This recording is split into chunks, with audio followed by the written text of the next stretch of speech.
DJ has to bet, and he's also dumb. Even though he's blonde, he's not very fun. He has his own talk show, it's every gamer's dream. It's a crazy little talk show, and it's called Cookies and Cream. Hey there, it's Cookies, and Mafia as a series is one that has been in debt a bit to the source material it often chooses to use as a reflection for its main protagonists. The original was a flawed masterpiece. The sequel executed on its ideals with dynamic mission structures. 3 fell into the trap of generic open world design, albeit with a unique setting and complex characters, and the remake of the first entry brought the series full circle with what works best. A strong emphasis on a Mafia tale where the game's runtime focuses on a complex individual, with family lines being drawn, crossed, and ultimately set ablaze in the chase for what one holds dear. All of the men in this room are bound by blood. This is a family. And in this family, we follow a code of honor. It is not forgiving. To betray one is to betray all. In comes Mafia: The Old Country, which promised a return to form closer to what fans love about the series. Is it worth the time? Short answer is yes. While the series has significantly scaled back its mechanics, that time has been placed in what it does best, exploring fascinating periods in time through the lens of a Mafia tale. If the setting of Sicily in the 1900s remotely interests you, then this is a family worth getting in debt to, especially for the $50 price tag. Now, the game takes place in 1900s Sicily and follows our main lead, Enzo Favera, who rises from a childhood of forced labor to become a made man in the Teresi crime family, striving for honor and a better life within the brutal underworld. Each Mafia entry's strongest point to me, it's always been this selling point, and Enzo earns his spot on the Mount Rushmore of video game mob leads. His background is fascinating, in many ways similar to Lincoln Clay of 3. We have someone who has always been chasing his own freedom in unjust times, and in doing so, through this family only finds himself descending further into the hornet's nest, questioning to what lengths could he ever be free from the life he was born into and the path he's traveled. What does the vision look like for those he holds close, or pushes far away, whether by hands or gun in said hands? There's complex morality throughout the tale, alongside a wide cast of interesting characters with arcs that wildly subvert expectations through its roughly 7 to 10 hour runtime. This entry does emphasize the anti-hero of Enzo more than previous entries, but in doing so it paints the world of Sicily in this aura that no other game has achieved before.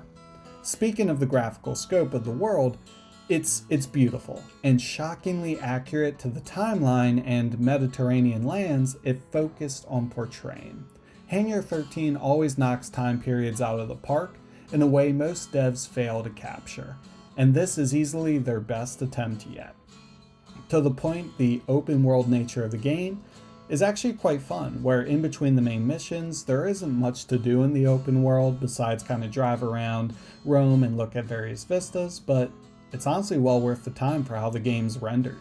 The world itself, it's beautiful, contrasting the dark events that our characters experience, which you will do up close and personal with an emphasis on the knife combat. Think those boss battles now from the Order 1886, but with more upgrades and customization. Our lead will have these moments of up-close fisticuffs that add to the tension in dramatic fashion, with dialogue and camera sways adding to the disorientation and shock value. What does not do this, however, is the enemy AI, which unfortunately, they're not the brightest bulbs. During sections where we can choose to be stealthy or guns blazing, I often found myself taking advantage of dull AI paths, as if it was like a mid-2000s game. A severe overreaction to coins tossed, and a significant lack of awareness that, I'll be honest, it did pull me out of the experience from time to time on more than one occasion. There is some open flexibility to what weapons you bring for certain missions, and at home base you can pre-select a limited roster of equipment. Nothing will blow your mind, it's all been done before. But outside of shotgun for close range, rifle for long range, the variety in combat, it's severely limited, which the gameplay in the scope of this world, that was the goal with Hangar 13. Although I will give points for animations, as just like Mafia 3, Enzo just always looks cool and stylistic doing whatever action he is. If only the same could be said for a lot of the foes that fall to his blade. I will give the game props, as the pacing is much better than 3. With sections of open world driving, you can even skip if you would like to get straight to the meat of the adventure. IDK why you would, the game is gorgeous, but I digress. It can also be seen as a positive, as while the game's depth is nowhere near what it was even in 3, the elements here are meant to immerse you in the world and situations at hand, more so than giving you more things to do for the sake of it. It may feel like too much of an autocorrection in one way, but it is appreciated here, especially because this title so far does understand the fundamentals of what makes a Mafia game a Mafia game. In that way, the DNA of the best titles reigns true.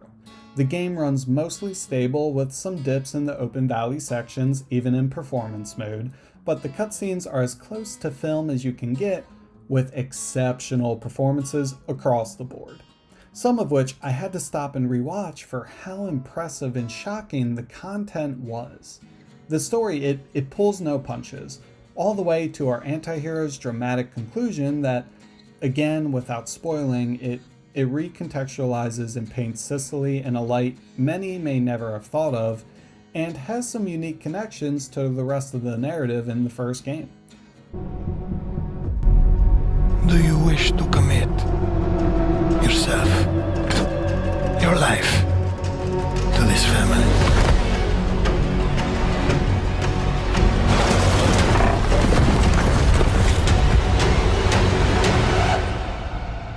I do.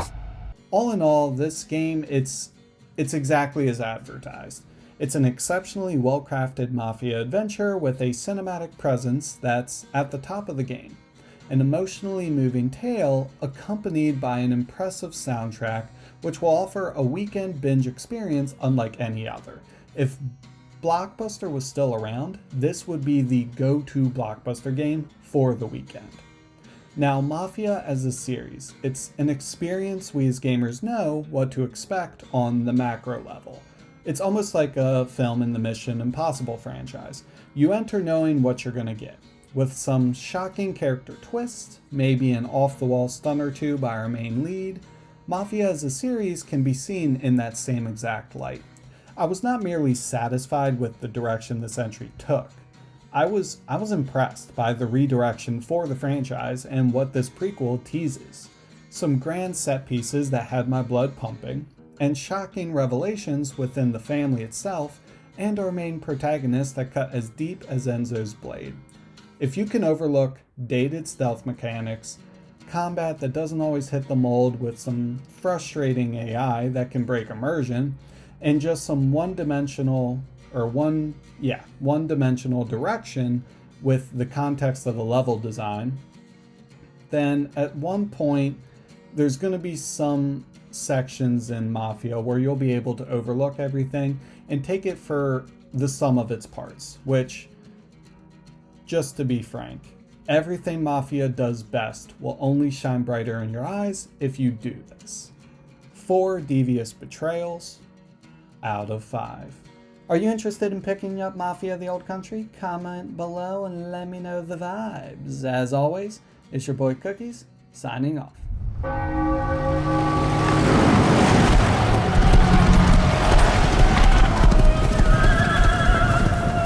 To become a man of honor, repeat these words. I swear my loyalty. It's a family. My flesh must burn like this saint. If I do not keep my oath.